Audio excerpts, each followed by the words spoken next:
नमस्कार MSM news ओडियारू मु रूपाली बेहेरा आपण मानकु स्वागत जणाई आजिर खबर को विस्तारित रूपे आरंभ करिया को जाउछि।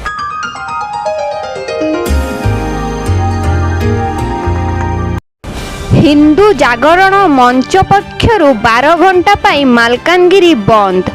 12 घंटा पाई मालकानगिरी जिला बंद डाकरा। हिंदू जागरण मंच तरफरु 16 तारिख रे एही बंद डाकरा दिया जाइछि। फलरे आज सकाळ 6टारू संध्या 6टा पर्यंत जिल्ला रे जानवाहन चलाचल बंद रहिबो। एथि सहित स्कूल कॉलेज एवं दुकान बाजार मध्य बंद रहिबो।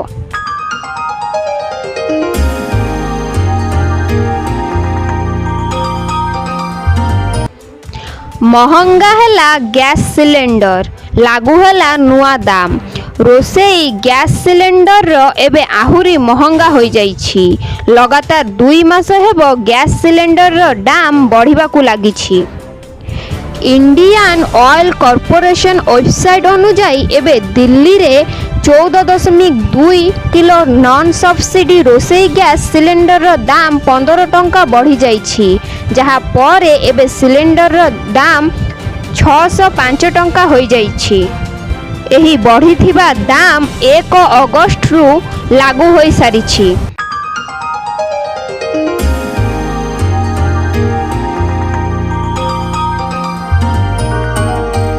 टीम इंडिया को मिलिबनी विश्राम। 5 मासरे 10 टेस्ट समेत खेलिबो 21 मैच। जून रे T20 विश्वकप जीतिबा परे भारतीय दल जिम्बाब्वे और श्रीलंका गस्त करि सारिछि।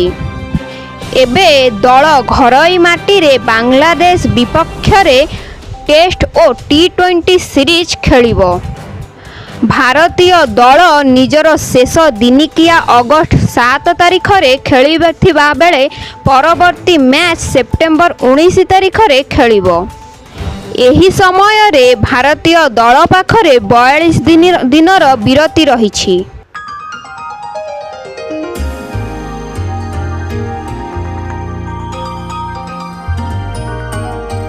तेलकोई अंचल रे प्रबल वर्षा। पोलो उपरे 10 फुट पानी प्रवाहित। यातायात ठप हो जाइछि। केन्दुझर जिल्लार तेलकोई अंचल रे सकाळु प्रबल वर्षा होइछि। फलरे नुआगड़ा केनाल नाल उपर पोलरे 10 फुट उच्चर बन्या जल प्रभावित होइछि। फलरे भीमाकांड करडांगी पंचायत अंचलर 25 रु अधिक गाँ को जोगाजोग विच्छिन्न रहिथिबा खबर मिलिछि।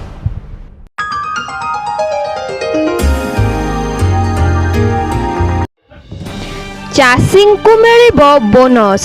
एही राज्य सरकार कले बड़ घोषणा। हरियाणा रे विधानसभा निर्वाचन अनुष्ठित हेबाकू जाउछि। हेले निर्वाचन केबे हबो से नै अपराह्न 3टारे निर्वाचन आयोग तारीख घोषणा करिवे। एहार मात्र 6 घंटा पूर्वरु हरियाणा सीएम नायब सिंह सैनी एक गुरुत्वपूर्ण घोषणा करिसंती। एथिरु राज्यर 5,20,000 कृषक उपकृत हेबे।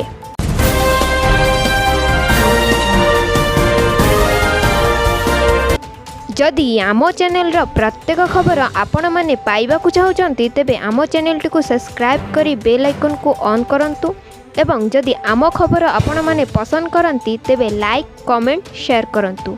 आजिर खबर को एइठी रखुछु। नमस्कार, जय जगन्नाथ।